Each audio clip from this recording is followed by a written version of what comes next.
Tiada siapa yang akan selamatkan anda. Bukan kawan, bukan keluarga, kecuali diri anda sendiri. Kita suka menunggu masa sesuai, menunggu keadaan sempurna, menunggu tanda. Namun, diri yang kuat tidak menunggu. Walau letih, walau penat, walau tiada siapa menyokong, dia tetap bergerak. Diri yang lemah perlukan motivasi, tetapi diri yang kuat berpegang pada disiplin. Ketika orang lain merungut, dia diam dan bekerja. Ketika orang lain tidur, dia bangun dan belajar. Ketika orang lain merancang, dia sudah bermula.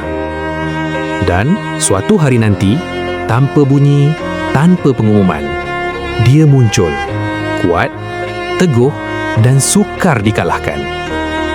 Bukan kerana nasib, tetapi kerana dia tidak pernah menganggap dirinya lemah. Sekarang, di manakah dirimu? Adakah anda masih menunggu dan membilang hari